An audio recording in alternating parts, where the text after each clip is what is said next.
Okay, I'm Paul Whitney. I live at 12035 Southwest Bull Mountain Road. And I'm an ecologist for over 30 years in the Portland area. And clients that I have served during that time have been some of the largest developers in the Portland area and Oregon, as well as cities, counties, federal environmental agencies.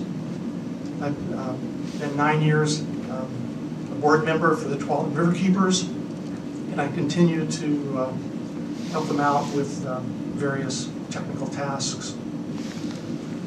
It occurred to me in looking at this rural reserve issue that the developers in the area have very similar interests to the environmental community, and that both would benefit by having urban reserves that had the lowest conflicts with environmental issues and the largest amount of developable land.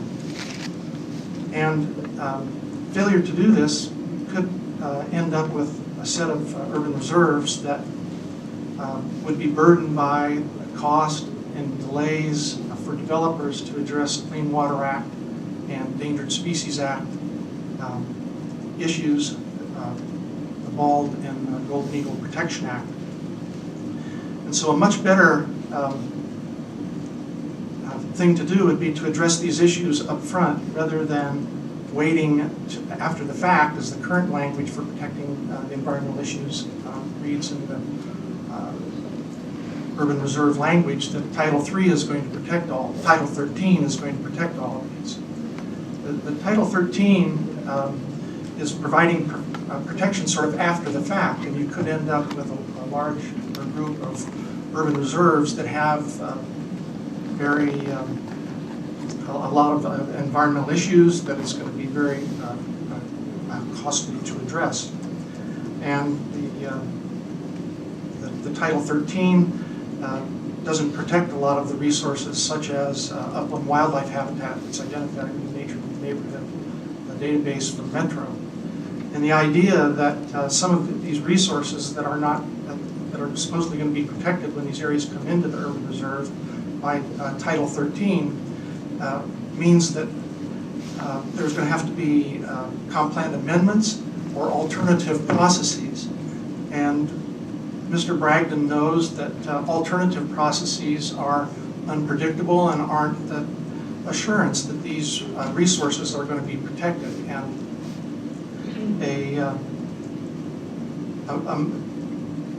the Title 13 doesn't protect steelhead habitat, doesn't protect bald eagle foraging and nesting habitat, doesn't protect the Tualatin National Wildlife Refuge. And we have, in the Metro database, we have plenty of information to protect these resources and to find out what parcels are going to have the most environmental resources and which ones are going to have the least environmental resources. So the Tualatin Riverkeepers, we went down and met with the Metro GIS staff, and we've got Metro layers.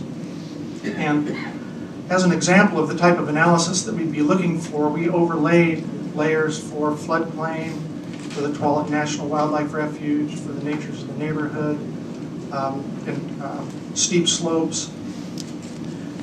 We overlaid those over the December, I think it's 18th, Urban Reserves map, and we looked at the number of acres of environmentally sensitive lands that were in the various, well, we picked 10 in the Tualatin Basin, just as an example. And the results of that analysis were very interesting in that, say, the urban reserve that on the map that I had, it didn't have a number, so I... If you could start to wrap up, we do have your written testimony. Okay. Anyway, having a spreadsheet that is similar to what you've prepared for the urban farmlands, I think would be good for the natural wildlife resources, fish and wildlife resources, and I encourage the Core 4 to use the Metro database to explicitly and clearly to identify these resources ahead of the time rather than waiting for Title 13 after the fact.